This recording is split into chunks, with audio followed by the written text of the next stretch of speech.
আমাদের অনন্য স্টোরি সকল প্রকার পার্ট গল্প দেখতে আমাদের চ্যানেলটি সাবস্ক্রাইব করে পাশে থাকা বেল আইকনটিতে ক্লিক করে অল নোটিফিকেশন অন করে দিন। গালিব ভাইকে শান্ত করলো। তুমি আদ্রিতাকে বিয়ে করতে চাও না, তাই তো? তাহলে আর চিন্তা কিসের? তুমি ভেবো না একটু, মাকে ম্যানেজ করবো আমি। Are you sure? তুই পারবি তো? মা যা শুরু করেছে আর কি বলবো। তুই না পারলে আমি মায়ের সাথে কথা বলবো, আর মা যদি বেশি বাড়াবাড়ি করে তাহলে আমি বাড়ি ছেড়ে চলে যাবো, তবুও আদ্রিতাকে বিয়ে করব না। ওর মতো মেয়েকে বিয়ের প্রশ্নই আসে না। গালিব ভাইয়ের কাঁধে হাত রাখে। আহা, উত্তেজিত হচ্ছ কেন? আমি বলেছি তো মাকে ম্যানেজ করব, তুমি ভেবো না। কিন্তু কি যেন বললে, আদ্রিতার মতো মেয়েকে বিয়ে করা যাবে না? মানে কি? আদ্রিতা কেমন মেয়ে? তুই জানিস না কিছু? গালিব মাথা নাড়ে। রিফাত গড়গড়িয়ে সব বলে যায়।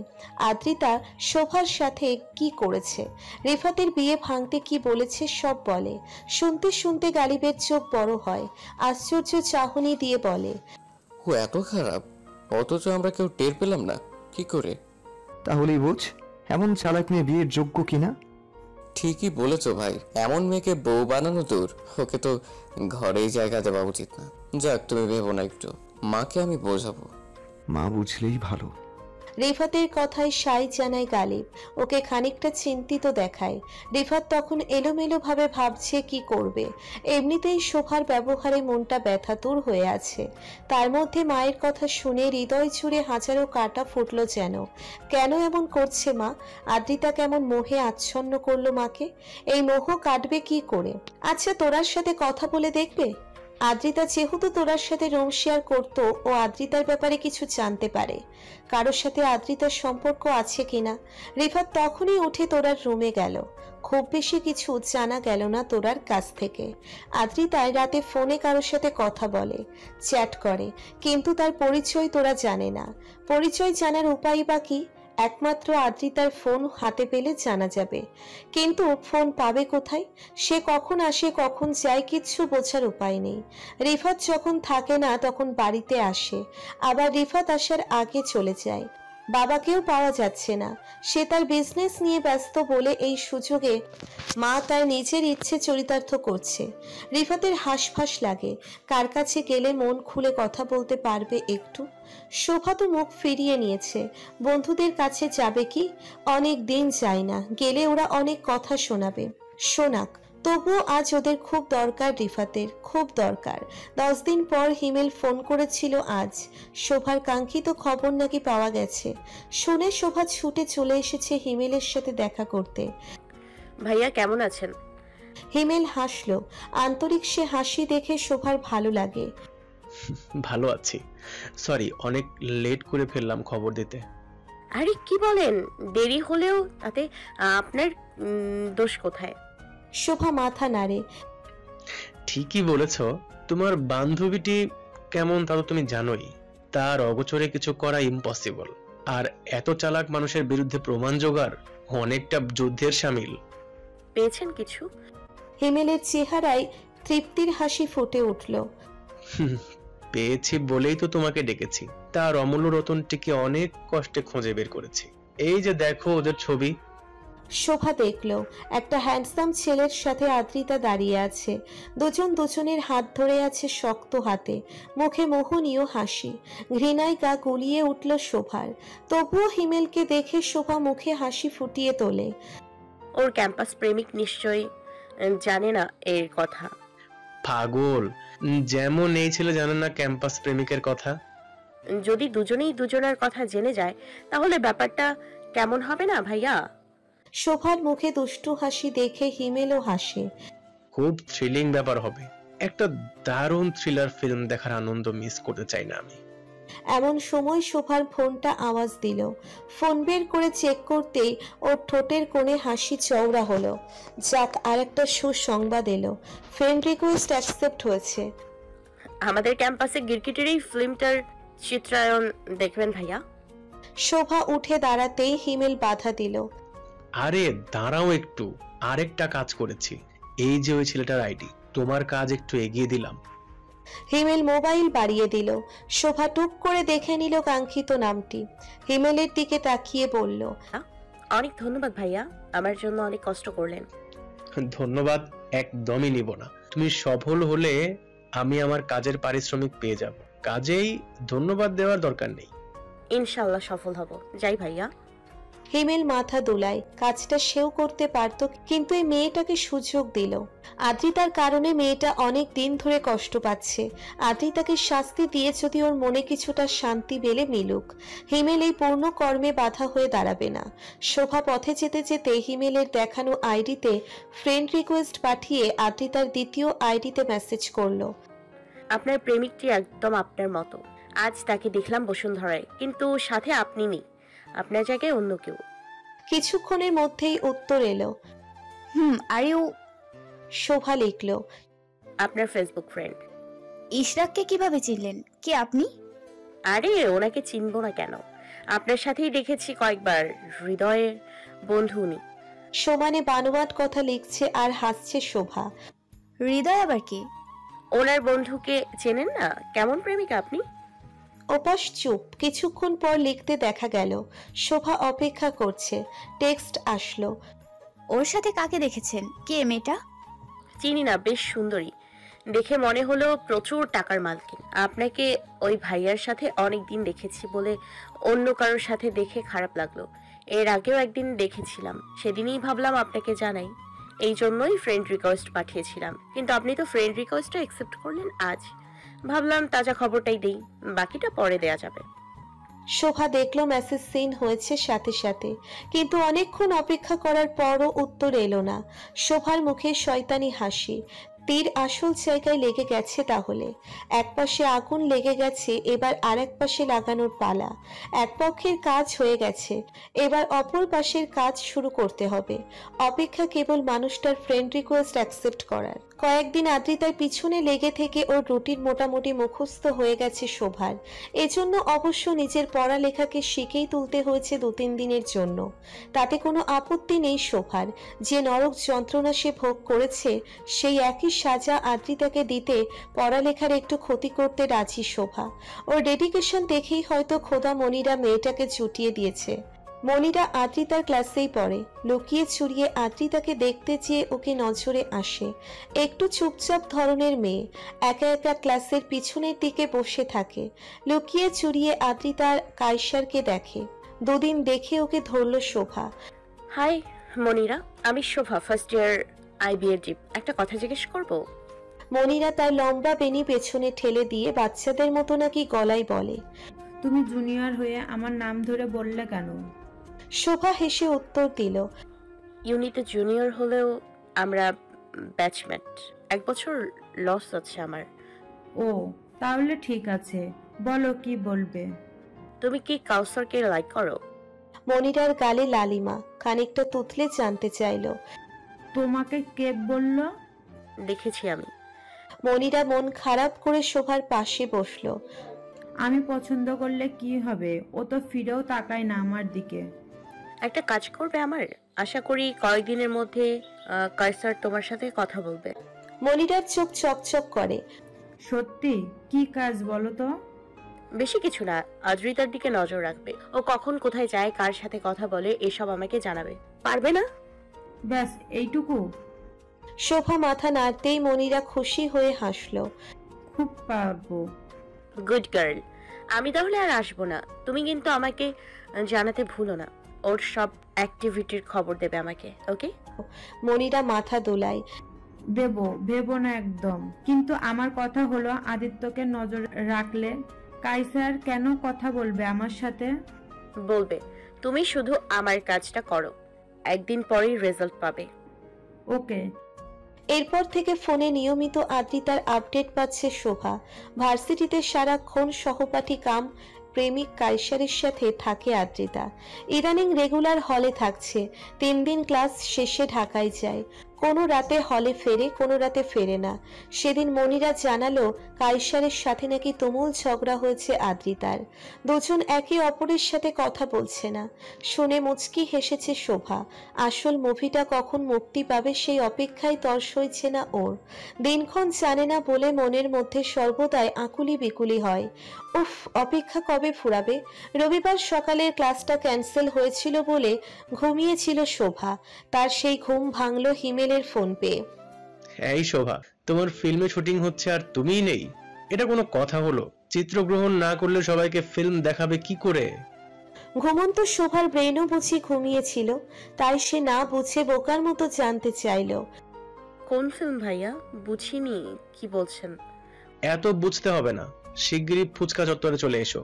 যে অবস্থায় আছো চলে এসো, দেরি করলেই মিস করবে। কুইক। শোভা লাফ দিয়ে বিছানায় উঠে বসলো। নিজের কাপড়ের দিকে তাকালো। গেঞ্জি আর ঢোলা পাজামা পরে আছে। দ্রুত গতিতে একটা জামা গায়ে চাপিয়ে মোবাইল আর পার্স নিয়ে ছুটলো। মাথায় তখন হাজার রকম চিন্তা। হিমেল ফোন করেছিল মানে আদ্রিতা কেস। কি হতে পারে ঘটনা? কই মনিরা কিছু জানালো না তো? ও হাঁটতে হাঁটতে সাথে সাথে মনিরাকে ফোন লাগায়। কোথায় তুমি? আদ্রিতার খবর জানো কিছু? ক্লাসে ছিলাম, সকালে আদ্রিতাকে দেখলাম ক্লাস না করে তাড়াহুড়ো করে কোথায় যেন গেল। কাইসারকে কানে কানে কি যেন বলে গেল। শোনো, তাড়াতাড়ি কায়সরকে নিয়ে ফুচকা চত্বরে চলে এসো, আদ্রিতা আছে এখানে। হয়েছে কি? কাইসারকে কেন বলবো? ও আসবে কেন আমার সাথে? আদ্রিতার কথা বললেই আসবে, তাড়াতাড়ি এসো। আদ্রিতা তাড়াহুড়ো করে এসেছে, তার মানে কোনো ঝামেলা হয়েছে। উত্তেজনায় গা কাঁপে শোভার। ভাবনাগুলো ওকে যেন কারেন্ট শক দিচ্ছে। উত্তেজিত হয়ে এবার ছুটতে শুরু করলো। ফুচকা চত্বরের কাছাকাছি আসতেই দেখলো কিছু মানুষের জটলা। কি হচ্ছে এখানে? শোভাকে দেখে হাত নাড়ে হিমেল। হিমেলের পাশে দাঁড়াতেই দৃশ্যটা নজরে এলো। আরে, এ তো আদ্রিতা। কথা কাটাকাটি হচ্ছে একটা ছেলের সাথে। ছেলেটাকে দেখেই চিনল শোভা। এই ছেলেটাকেই ফ্রেন্ড রিকোয়েস্ট পাঠিয়েছিল, মেসেজ করেছিল।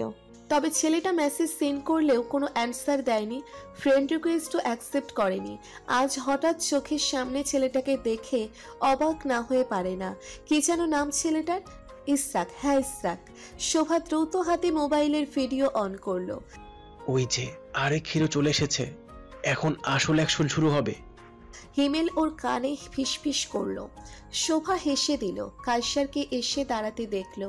ওর পিছনে মনিরা আছে। কায়সার প্রশ্ন করে, আদ্রিতা, কি হয়েছে? উনি কি কে? একজন আমাকে খাবার দিল, তোমার সাথে নাকি উনি অশোভন আচরণ করছিল।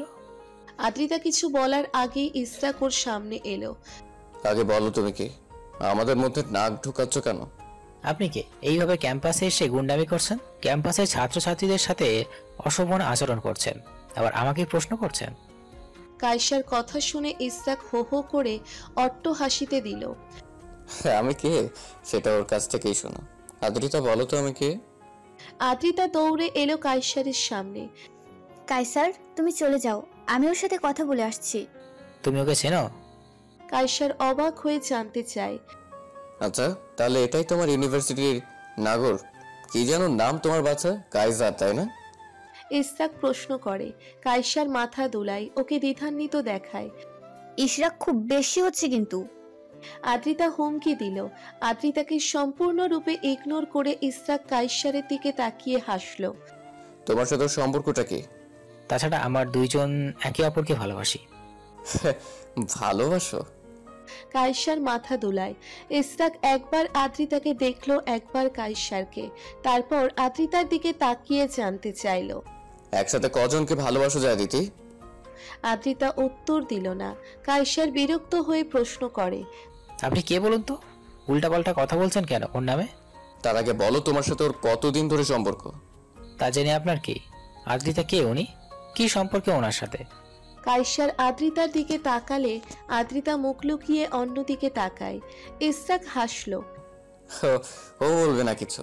আচ্ছা, আমি বলছি, আমার সাথে ওর অনেক দিনের সম্পর্ক, কিনা ইউনিতে চান্স পাওয়ারও আগে আদ্রিতা ভালোবাসে আমাকে, তাই না আদ্রিতা? কি যাতা বলছেন? এমন হতেই পারে না। আপনি আমাদের ক্যাম্পাসে এসে আমাদের মেয়ে নিয়ে বাজে কথা বলছেন, আর সেটা মেনে নিব আমি?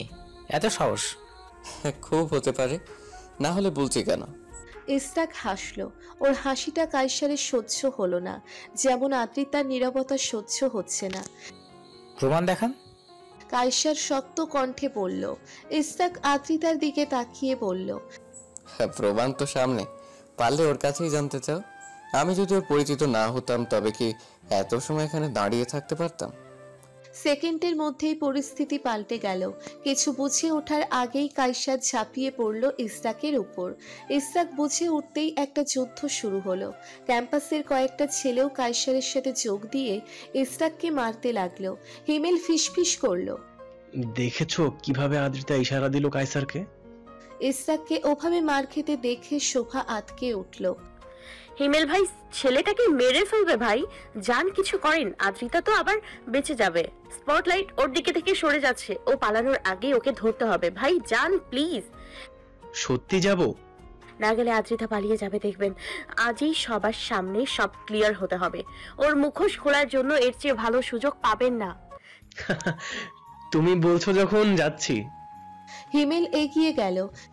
এই কি হচ্ছে, কি করছিস তোরা? থাম বলছি। সিনিয়র বলে হিমেলের হুকুমে কাজ হলো। ছেলেগুলো থামলো। ইস্তাকের অবস্থা খারাপ, মুখ চোখ ফেটে রক্ত বেরোচ্ছে। হিমেল ইস্তাককে ছাড়িয়ে নিল। আরে সমস্যা কি? ওকে মারছিস কেন? ভাই, এই ছেলেটা বাইরে থেকে এসে আমাদের ক্যাম্পাসের মেয়ের সাথে ঝামেলা করেছিল। একজন উত্তর দিলে হিমেল চেঁচিয়ে উঠল, তাই বলে মারতে হবে? কি বলছে ও সেটা শুনবি না? বাইরে থেকে আসলেই সে দোষী, এটা কে বললো তোদের? ইস্তাক নিজেকে ছাড়িয়ে নিয়ে একদলা থুতু ফেললো রক্ত সমেত। মুখ চোখ বাঁকিয়ে বলল, আদ্রিতা আমার প্রেমিকা, প্রায় 3 বছর ধরে। খবর পেয়েছি ও নাকি ক্যাম্পাসে এক ছেলের সাথে প্রেম করছে। ও আমাকে ক্যাম্পাসে আসতে দেয় না। সেই ছেলে সহ হাতে হাতে ধরতেই আমি আজ ওকে না জানিয়ে ক্যাম্পাসে এসেছি। হিমেল সত্যি সত্যি অবাক হলো। গোল চোখে তাকিয়ে বলল, ভাই আমি তাহলে 2 নাম্বার। মানে? ইস্তাক বিরক্ত সূচক আওয়াজ দিল। হিমেল হাসল। গত বছর আদ্রিতার প্রেমিকের লিস্টে আমিও ছিলাম, তারপর আমি বাদ পড়লাম। ভেবেছিলাম আমি মনে হয় ওর প্রথম প্রেম। এখন আপনার কথা ভেবে নিজের জন্য অতটা খারাপ লাগছে না অবশ্য। তাহলে ও? কায়সারের দিকে ইশারা করলো ইসরাক। হিমেল হাসল। ও 3 নাম্বার, আমাকে ছেড়ে দিয়ে কায়সারকে ধরেছে। কায়সারেরও নিশ্চয়ই প্রথমবার, তাই অতি আবেগী হয়ে আপনাকে মেরেছে। কিছু মনে করবেন না, আদ্রিতার সাথে সম্পর্কের প্রমাণ দেখিয়ে দিন ওদের। আদ্রিতাকে বিশ্বাস নেই, পরে দেখা যাবে হাবিজাবি কথা বলে ঠিকই আপনাকে মিথ্যুক বানিয়ে দেবে, দেখবেন। ইস্তাক হতবাক হয়ে আদ্রিতাকে দেখলো। আদ্রিতা মুখ লুকিয়ে পালাচ্ছিল। তখন হিমেল ডাকলো, আয় আদ্রিতা, কোথায় যাচ্ছ? এদিকে এসো। বাধ্য হয়ে আদ্রিতাকে আসতে হয়। ইস্তাক মোবাইল বের করে কিছু ছবি দেখালো হিমেলকে। হিমেল সেটা কায়সারের দিকে এগিয়ে দিল। আমার আর দেখার দরকার নাই, ওকে আমার চেনা হয়ে গেছে, তুই দেখ। পরের কয়েক মুহূর্ত শুনশান নীরবতা। এরপর ঠাস করে চরের আওয়াজ। তুমি এতটা খারাপ সেটা জানা ছিল না আদ্রিতা। আমার অনুভূতি নিয়ে এইভাবে না খেললেও পারতে। আজ থেকে তোমার সাথে সব সম্পর্ক শেষ। কোনো কথা বলার চেষ্টা করবে না আমার সাথে। কায়সার চলে গেল ওর পিছু পিছু মনিরা। আদ্রিতা তখন গালে হাত দিয়ে দাঁড়িয়ে আছে। ইস্তাক ওর সামনে এলো। তোকে চড় দিয়ে হাত নোংরা করব না আমি। এখন থেকে যত খুশি ততগুলো প্রেম করতে পারবি দিদি, কোনো বাধা নেই। তবে আমার কাছে আর আসিস না, চেষ্টাও করিস না, তাহলে খুব খারাপ হয়ে যাবে, বুঝলি? ইস্তাক চলে গেল। হিমেল ফুরফুরে মেজাজে আদ্রিতাকে দেখলো। এতদিন তোমার বিরহে কষ্টে ছিলাম আদ্রিতা, আজ মনে হচ্ছে যা হয়েছে ভালোই হয়েছে, আল্লাহ বাঁচিয়েছেন আমাকে। আর হ্যাঁ, নতুন কাউকে বাকরা বানাতে যেও না আবার। অবশ্য আজকের পর পারবে কিনা সেটাও কথা। হিমেল ইশারা করতেই শোভা হাসি হাসি মুখ করে হাত উঁচিয়ে ফোনটা নাড়ল। আদ্রিতার মুখ বিস্ময়ে হা হয়ে গেছে। সে ভাবতেও পারেনি এমন কিছু হতে পারে। সে দাঁত চেপে ধরে রাগ থামিয়ে রাখে। এই শোভাটা এদিকে এলো কি করে? কিভাবে খবর পেল? এতক্ষণ দাঁড়িয়ে দাঁড়িয়ে ভিডিও করছিল। আদ্রিতার ইচ্ছে হলো শোভার চুলের মুঠি টেনে মোবাইল কেড়ে নিতে, কিন্তু ওটা করা এখন সম্ভব হবে না বলেই দাঁত কিরমির করলো। হিমেল পাশে দাঁড়িয়ে ফিসফিস করলো, আজ ফেসবুকে ধামাকা হবে, ধামাকা। তুমি মোটামুটি বিখ্যাত হয়ে গেলে বলা যায়। কি দারুণ ব্যাপার, তাই না আদ্রিতা? হিমেল মিটমিটিয়ে হাসছে। শোভা ফিক করে হেসে দেয়, যেমন কর্ম তেমন ফল। কি বলিস আদ্রিতা? বিশাল বড় এক রচনার সাথে আদ্রিতার ভিডিও জুড়ে দিয়ে ফেসবুকে পোস্ট করেছে শোভা। পোস্ট করার ঘন্টা খানেকের মধ্যে পোস্ট ভাইরাল হয়ে গেল। হু হু করে ভিউ বাড়ছে আর শেয়ারের ছড়াছড়ি। দুদিনে ভিডিওর ভিউ 5 লাখের বেশি আর 2-3 হাজার share. Adrita talk of the ক্যাম্পাসে পরিণত হয়েছে। শোনা যাচ্ছে ওকে ইউনিভার্সিটি থেকে বহিষ্কার করা হতে পারে। মনিরার কাছে শুনেছে আদ্রিতা ক্যাম্পাসে নেই, সেদিন রাতের আধারেই পালিয়েছে। শুনে কিছুটা প্রশান্তি লাগে শোভার। মনে মনে ভাবে কেবল তো শাস্তির শুরু আদ্রিতার, এখনো অনেক পথ বাকি। শোভার কষ্টের সমান কষ্ট না তার চাইতেও বেশি পাবে আদ্রিতা। ওকে পেতে হবে। এর মধ্যেই ছোট বোন বিভার ফোন। আপু তাড়াতাড়ি বাসায় এসো, বাবা খুব অসুস্থ হয়ে পড়েছে। অজানা আশঙ্কায় শোভার অন্তরাত্মা কেঁপে উঠল। উদ্বিগ্ন হয়ে জানতে চাইল, কি হয়েছে বাবার? এত কথা বলার সময় নেই, তুমি যত তাড়াতাড়ি পারো বাসায় এসো। আর কোনো কথা বলার সুযোগ না দিয়ে বিভা ফোন রাখে। ভয়ে শোভার হাত পা ঠান্ডা হয়ে আসে। বাবার হঠাৎ কি হলো? এই তো কেবল জীবনের সবকিছু ঠিকঠাক হতে শুরু করেছিল। শোভা ভেবেছিল পরীক্ষা শেষে বাবাকে নিয়ে গ্রামে ফিরে যাবে, মাথা উঁচু করে সবাইকে বুক ফুলিয়ে বলবে, দেখো সেবার তোমরা আমার কথা মানতে চাওনি, নির্দোষ আমাকে দোষী ঠাউরেছিলে, এবার বুঝলে তো কে আসল দোষী। সে সুযোগ কি পাবে না শোভা? বাবার লাজে নিচু মাথা কি গর্বে উঁচু করে দেওয়ার সুযোগ সে পাবে না? বুকের ধরাস ধরাস শব্দে শরীরে কাঁপন তুলছে। চোখের সামনে ছোটবেলায় দেখা বাবার ছবিটা ভেসে উঠছে বারবার। শোভার চোখ দুটো অকারণে ভিজে যাচ্ছে। কাঁদতে কাঁদতে শোভা হন্তদন্ত হয়ে তৈরি হয়ে বাসে ওঠে। মাকে দরজা খুলতে দেখে অবাক হলো শোভা। ঘরে ঢুকেই অস্থির শোভা ইতিউতি উকি দেয়। শুনশান নীরব হয়ে আছে পুরো বাড়ি। প্রশ্ন নিয়ে মাকে দেখল। সাজেদা ধীর স্বরে বলল, তোমার বাবা ঘুমাচ্ছেন, উঠলে ডাকবো, তুমি ততক্ষণে ফ্রেশ হয়ে নাও। এতক্ষণে টেনশন খানিকটা কমলো মায়ের কথা শুনে। সে জানতে চাইল, বাবা ঠিক আছে তো? সাজেদা মাথা দোলায়। পরে কথা বলছি, তুমি ঘরে যাও। শোভা আর কথা বাড়ালো না। রুমে ঢুকে বিছানায় গা এলিয়ে দিল। বিভা আর সাদাত কাউকেই বাসায় পেল না দেখে বিস্ময় কম না ওর। তবুও ক্লান্ত থাকার কারণে হাজারো ভাবনার মাঝেই গভীর ঘুমে তলিয়ে গেল। মায়ের মোলায়েম কণ্ঠের ডাক শুনে ঘুম ভাঙে শোভার। ধরপড় করে উঠে বসে উদ্বেগ নিয়ে জানতে চাইল, কি হয়েছে মা, বাবা কোথায়? সাজেদা মেয়ের দিকে চেয়ে আদুরে হাসি দেয়। বাবা ঠিক আছে, তুই হাত মুখ ধুয়ে ড্রয়িং রুমে আয়, বাবা তোর সাথে কথা বলবে। বাবা কথা বলবে? স্বগোক্তি করে শোভা। চিন্তিত হলো, সে কি আবার কোনো ভুল করেছে? কি বলবে বাবা তাকে? বসো এখানে। আজমল শেখ নিজের পাশের জায়গাটা দেখিয়ে দিতেই শোভার চোখ দুটো গোল হয়ে গেল, যেন এখনই কোটর ছেড়ে বেরিয়ে আসবে। বাবা তাকে নিজের পাশে বসতে বলছে। শোভার বিশ্বাস হলো না যেন। সে মায়ের দিকে তাকালে মা আশ্বস্ত করল। শোভা ধীর পায়ে বাবার কাছে এসে বসল। আজমল শেখ মেয়ের মনের অবস্থা বেশ বুঝতে পারছে। খুব আফসোস হচ্ছে তার। গত 3টে বছর মেয়েটার সাথে যাচ্ছে তাই ব্যবহার করেছে। নির্দোষ মেয়েটাকে দোষী বানিয়ে যা নয় তাই বলেছেন। একা একাই নিজের দুঃখে কেঁদেছে মেয়েটা। তিনি বাবা হয়ে পাশে তো থাকেনই, উল্টে কথা শুনিয়ে কষ্ট দিয়েছেন। তিনি আজ বড় শর্মিন্দা নিজের কাছে। তার দৃষ্টি আচ্ছন্ন হয় নোনা চলে। আম্মু, আমাকে কি তুমি মাফ করতে পারবে? এসব কি বলছো বাবা? শোভাকে হত বিহবল দেখায়। তুমি বারবার নিজেকে নির্দোষ দাবি করার পরও তোমাকে কথা শোনাতে ছাড়িনি। বাবা হিসেবে তোমার সুখে দুঃখে পাশে দাঁড়ানোর কর্তব্য ছিল আমার, কিন্তু সেই কর্তব্য আমি পালন করিনি। সবচেয়ে বড় কথা, তুমি আমার সন্তান, তবুও তোমার কথার উপর বিশ্বাস রাখিনি। এর চেয়ে বড় লজ্জার কি বা আছে? গত 3টে বছর তুমি কতবার বলেছো তুমি নির্দোষ, অথচ আমি মানিনি। আম্মু, আমাকে তুমি ক্ষমা করো। বাবা হিসেবে আমি ব্যর্থ হয়েছি। শোভা হু হু করে কেঁদে দেয়। আজমল শেখ মেয়েকে বুকে জড়িয়ে নেয়। শোভা এবার শব্দ করে কেঁদে উঠল। গত 3 বছরে কতবার বাবার বুকে মাথা রাখতে চেয়েছে, অথচ পারেনি। অবশেষে সে আবার তার বাবাকে ফিরে পেল। আজ হঠাৎ সেই সুযোগ পেয়ে শোভা আনন্দ ধরে রাখতে পারে না। আনন্দে চোখের জল যেন ফুরাচ্ছে না। বিভা আমাকে ভিডিওটা দেখিয়েছে। অন্য সময় হলে বলতাম কাজটা করা তোমার ঠিক হয়নি, তবে আজ সে কথা বলবো না। নিজের সম্মান ফিরে পেতে তুমি যা করেছো তাতে বরং আমি গর্ববোধ করি। শোভা জলে ভেজা চোখ তুলে তাকায়। ঘরের মাঝে বিভা আর সাদাত এসে ঢুকলো। বোনের কাছে এগিয়ে এলো। উই আর সরি আপা, বিনা দোষে তোমাকে কত কিছু শুনতে হয়েছে, কত কথা বলেছি তোমাকে, মাফ করে দাও আপা। খুব ধুর বোকা, মাপ চাইছিস কেন? আমার জন্য তোরা কত কষ্ট করেছিস, আমি কিছু মনে রাখিনি রে। আজমল শেখ স্নেহময় দৃষ্টিতে শোভাকে দেখল। এবার আমরা বাড়ি ফিরবো শোভা, মাথা উঁচু করে ফিরবো। আর কোনো লুকিয়ে থাকা নয়, কোনো ভয় নাই, আমরা এবার আপন নিরে ফিরবো। শোভা দেখলো কথাগুলো বলতে বলতে তার বাবার মুখ চোখ উজ্জ্বল হয়ে গেল। অদ্ভুত দীপ্তিময় আভা ছড়িয়ে পড়ল তার চেহারায়।